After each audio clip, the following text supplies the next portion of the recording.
Glory to Jesus, glory to Jesus. I will give you thanks, Jesus. I will praise your name with a joyful heart. I will lift my hands to you and offer you the fruit I live as God. I will give you thanks, Jesus. Praise your name with a joyful heart. I will lift my hands to you and offer you the fruit of my lips as cups. Can you just open your mouth? Thank the Lord. Lord, salamat Panginoon sa kabutihan mo. Lord, salamat sa buhay ng bawat isa. Lord Jesus, I'm so grateful, Lord. Thank you for the miracles. Thank you for the healings. Lord, thank you, God, for what you have done sa buhay ng bawat isa, Panginoon. Thank you for everything, Lord. Thank you, Jesus. Thank you, Lord. Your name is so powerful, Panginoon. Salamat talaga na nagkumilos ka sa bawat isa sa amin, Lord. Thank you so much that there are transformations sa buhay namin. Lord, we give you praise. We give you glory for that. Hallelujah. Thank you, Jesus. Can we lift up our hands towards heaven as a sign of surrender to Him? Hallelujah. Blessed be the name of the Lord. Just open your mouth. Worship Him. Worship Him. I want you to just express your thankfulness to Him. Express your gratitude. Thank you, Lord. Thank you for my life. Thank you for the salvation of my soul. Lord, thank you. Thank you, oh God. Thank you for everything. Blessed be the name of Jesus. Oh, we love you, Lord. I love you, Lord. For your mercy never fails me. In all my days, I've been held in your hand. From the moment that I wake up until I lay my head, oh, I will sing of the goodness of God. And all my life you have been faithful. And all my life you have been so, so good. With every breath that I am able, oh, I will sing of the goodness of God. Your goodness is running after, it's running after me. Your goodness is running after, it's running after me. With my life laid down, I surrender now. I give you everything. Your goodness is running after, it's running after me. And all my life you have been faithful.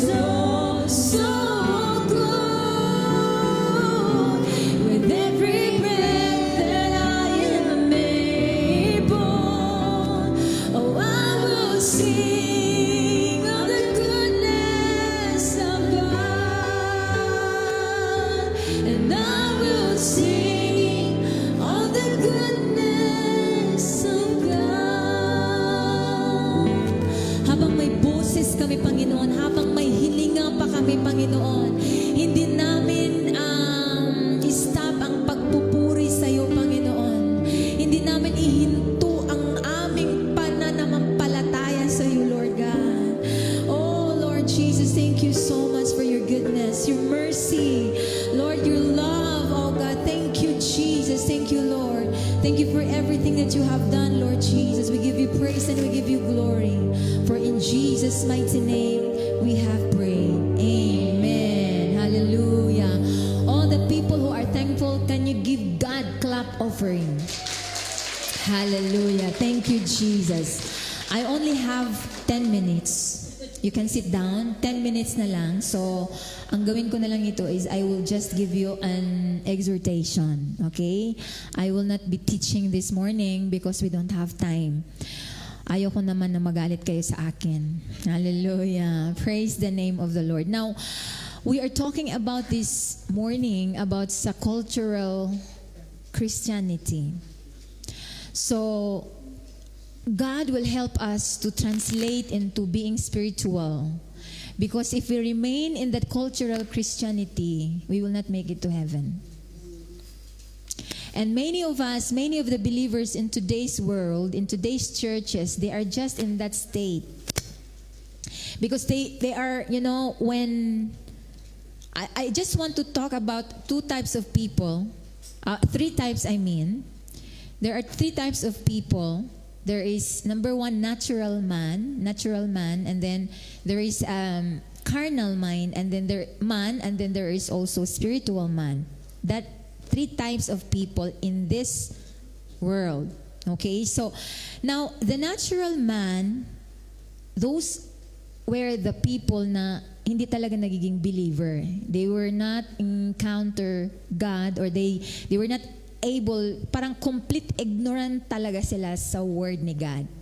So they just born, sinilang lang sila, they just born, and then no relationship with God at all. So they are called natural man. In 1 Corinthians 2:14, it's sabi dito, but the natural man receiveth not the things of the Spirit of God, for they are foolishness unto him. Neither can he know them because they are spiritually discerned. Now, when you are in the state of natural being, hindi mo talaga maintindihan yung spiritual things because these spiritual things is spiritually discerned. Now, for example, the Bible says, he that scattereth yet increase. It doesn't make sense to the people. Sabihin, kung mapagbigay ka masyado, i-increase ka ni Lord. It doesn't make sense kasi yung sa world ngayon, kailangan mag-ipon ka. But the Bible says, he that scattereth yet increaseth, and he that withholdeth turn to penury. But the thinking of the world is you have to keep so that you will increase. But in the kingdom world, in spiritual aspect, we give, we scatter, and then we increase. So in the natural man, it doesn't make sense at all. Sasabihin nila yan, imbis na gusto mong mag-increase, magbigay ka, imposibleng mag-increase ka niyan. But that is the formula to the spirit man. So if you are not a spirit man, you can never understand spiritual things because for you, it is foolishness. Kabuing. Hindi ako gagawa ng ganyan. Bakit naman ganyan? Kabaliktaran man yan sa dapat nating gawin. That is the natural sense. But when you are a spiritual being, completely opposite to the natural. So hindi talaga nila maintindihan yan. So, when somebody tells you na hindi ito, hindi ganyan, ngayon malalaman nyo na they are just natural. Hindi nga nila kilala pala ang Panginoon. Okay? So, hindi na tayo, don't argue anymore because you know where they are. You know already where, ganyan lang yung status sa buhay nila. Okay? So, and then number 2, carnal man. Now, this carnal man, ito na yung tao na nakatanggap na ng Panginoon. He undergo the new birth experience. He received Jesus Christ. And then, maybe he come to church, of course, after you receive. But, the problem is, hindi sila nag-undergo ng transformation. And mostly of the believers are in this state. Carnality. What is carnality? Let's read Romans 8:6-7, and then verse 9. Jump to verse 9. Romans 8:6-7. For to be carnally minded is death. Now, ito na yun. This is a caution.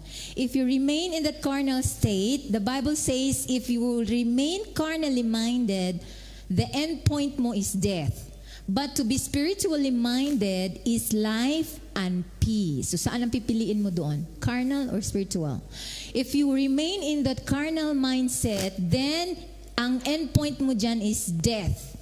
But to be spiritually minded is life and peace. Now, tanungin mo na yung sarili mo ngayon, bakit wala akong peace? Maybe you are in the carnal state. Kasi kung spiritual ka talaga, ang endpoint mo is peace and life. You will enjoy peace. This is what I want to enjoy in my life. Hallelujah. And literally, I already enjoying the peace. I don't care about money. Ang peace, ang pinaka-highest commodity na dapat nating i-grab. Kasi kahit marami kang pera, kung wala ka namang peace, you are still miserable. But if you have peace within you, then as if you are the richest person in the world. Hallelujah. Kasi yan ang pinakamahal. Now, because in verse 7, it says, because the carnal mind is enmity against God. Now, if you remain in this state of carnality, you are the enemy of God. Enmity siya, hindi niya matanggap yun.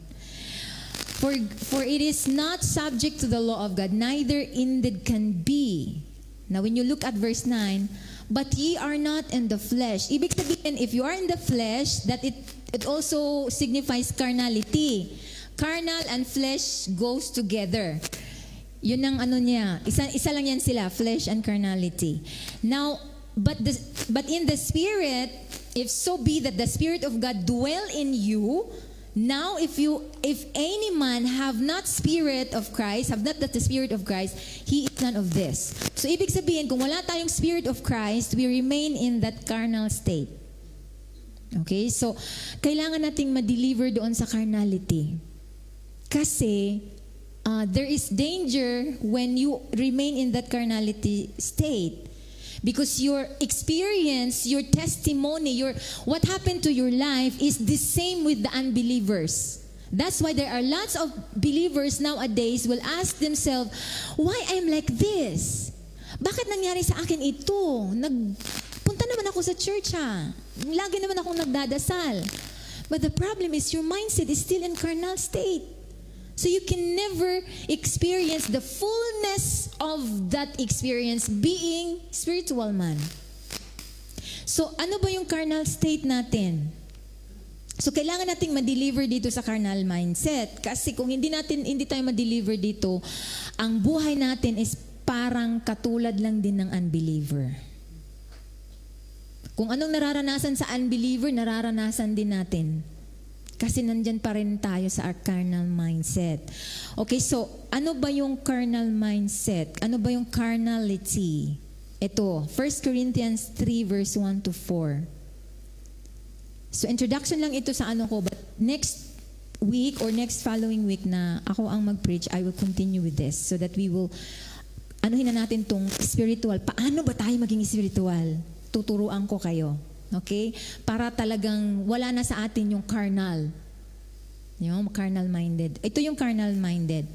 Okay, in 1 Corinthians 3, 1-4, I have only 5 minutes left.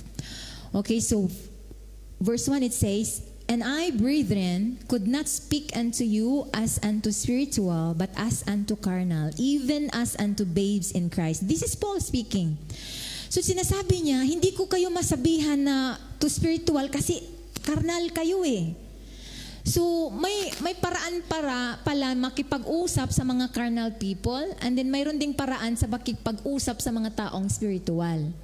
So, kung makipag-usap ako sa inyo based on your carnal mindset, so gagamitin ko yung carnal mindset ko din. Kasi para niyo ako maintindihan. Yan ang sabi ni Paul. Kasi kung magsabi ako dito ng spiritual and then kayo carnal, hindi nyo maintindihan. Oh, yun ang sabi niya. I am talking to you like you are baby. Meaning to say, if you are in the state of carnality, you are still a baby. Baby in Christ. So, and then sabi ni Paul, I have fed you with milk. Yung mga elementary teaching pa lang ang aking pinapatkain sa inyo. Because sabi niya, for hitherto you were not able to bear it, neither yet now ye are able. Sabi niya, hindi niyo talaga makayanan. Kung tuturuan ko kayo ngayon ng mysteries, principles, hindi niyo yan maintindihan kasi you are a babe. So meaning, if we only dwell on the teaching of grace, grace, and the only grace we understand is the saving grace, we do not even understand the enabling grace. Lagi nating I am not downplaying the grace because grace is very important because we are saved by grace. But do not remain in that very elementary teaching. Because if you remain in that, you are in the state of baby ka pa talaga. Milk yan, milk. So we need to undergo sound doctrine, mabigat, principles, mysteries of the kingdom so that we can grow. So that our life will, ang resulta ba, our testimony will become, makikita talaga, wow, Christian yan. Yan ang gusto ko. Pero pag nakita yung buhay mo, katulad ka pa rin ng unbeliever, anong kaibahan? Bakit ako papasok sa church na yan? Unbeliever at siya, pareho lang naman ang itsura. So, the danger of being in a carnal state is you misrepresent the image of Christ. Na misrepresent nyo. Imbes, the life of Christ, the image of Christ is full of glory, full of joy, victory, pero hindi makikita yan sa buhay mo. Bakit? Because you are in the state of a babe. Hindi mo kayang mag-increase sa yung knowledge. So, for ye are yet carnal, sabi niya. For whereas ito yung number 3, ito yung porma sa mga carnal-minded people. Ito yung makikita mo na sign that you are in the carnal state. Verse 3, sinasabi yan, for ye are yet carnal, for whereas there is among you envying. When there is envying in you, you are in a carnal state. Ay, gusto ko yung niya. Si ano, ay, paman yan ang niya. You are in a carnal state. Envying. Gusto mo kung mayroon siya, mayroon ka din. Kailangan, you are in the carnal state. Pakita ko yung kung kaya niya, kaya ko rin. But in your heart, envy na yun. So we need to take a look at that. Kung nandyan yung envying. And strive. Ano yung strive? Strive is, gusto mo talagang may masaktan ba?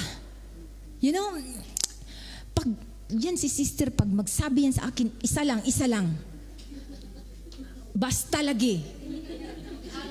So you have, gusto mong galit ka lang, gusto mong may masaktan, gusto mong may magkaroon ng, something like that.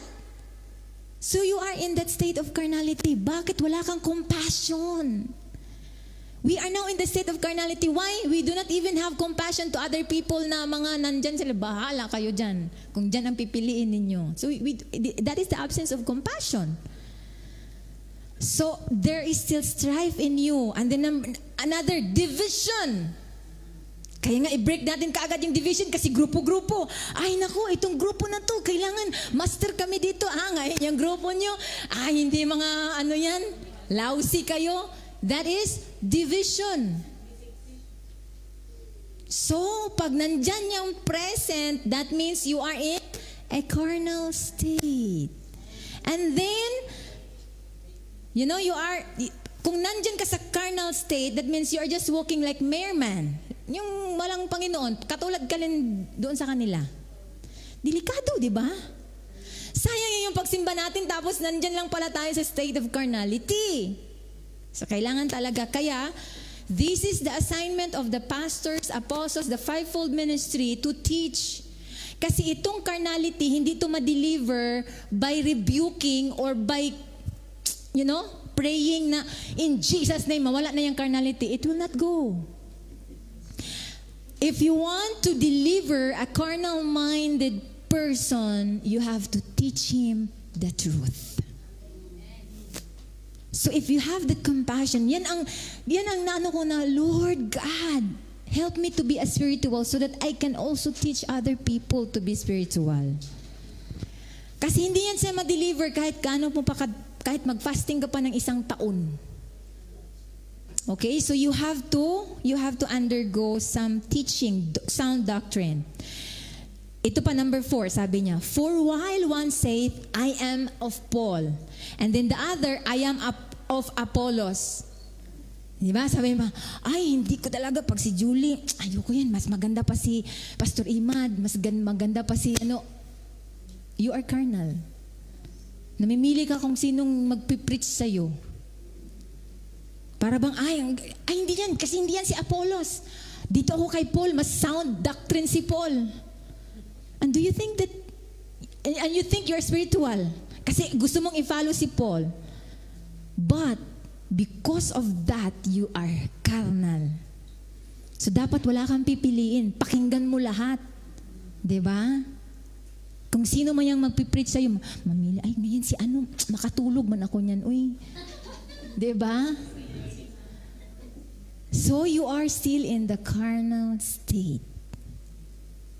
So anong delikado kung nandyan ka sa carnality? Ano yung danger dyan? Yun ang sinasabi ko, number 1, your life will be a consistent misrepresentation of the image of Christ. Misrepresent mo si God. Kasi imbis na nag-profess ka to be a Christian, I am a born again, but your life is completely opposite to what you are telling about. Kasi yung kaugalian mo na luma, nandyan pa rin present. And these are the problem with today's Christianity. Nasasabihin, kahit pastors, sasabihin, wag mo talaga akong maganyan-ganyan. Pag hindi ka... Diba? So that anger is still present in you. Wag mong sasabihin ako'y pastor, kahit gaano pa ako ka-pastor, pag ako'y galit, para akong layon. These are the people na carnal pa rin. Di ba kahit naman tayo, kahit hindi pastor, wag mo talaga akong, ang dali nating magalit ba? This anger, alam mo itong anger, ang tagal-tagal nating ma-deliver nito eh. Hanggang ngayon, magluod. Pag hindi na yan, hindi ko kayan kausapin 1 linggo. You are still in the carnal state. So, magiging ma-misrepresent mo si Lord kung nandyan ka pa rin dyan palagi. So, our assignment now is we need to submit ourselves into sound doctrine so that we will learn. Kaya nga, kailangan talaga balanse. So, this is my assignment. Lagi kong naririnig to ni Apostle Joshua. Sabi niya, I don't want to produce people who are only spiritual and then poor. There are also people that are wealthy but carnal. I don't like that, sabi niya. So I want to produce people that are spiritual and yet prosperous. Spiritual and prosperous. Kaya pag sasabihin tayo na prosperity gospel, hindi namin inuuna yung prosperity. That prosperity is a result of our spirituality. Kasi i-apply talaga namin yung kung ano yung nasa Bible. We will apply whatever the principles that we need to do. Balance ba? This is the problem of our church this time. Kasi yung teaching imbalance. Sige lang, bahala, okay lang, righteous ka talaga, holy. Pero hindi ka makabayad ng renta. Hinahabol ka sa inutangan mo. Is that a good testimony? I want to be delivered in that kind of state. That's why I need to learn the Word of God. I need to learn principles so that I will increase my finances. Continue ka ng misrepresentation. If you are a follower of Abraham, Abraham is so rich. Tapos mag-refuse ka ngayon. Sasabihin mo, I am the follower of Abraham.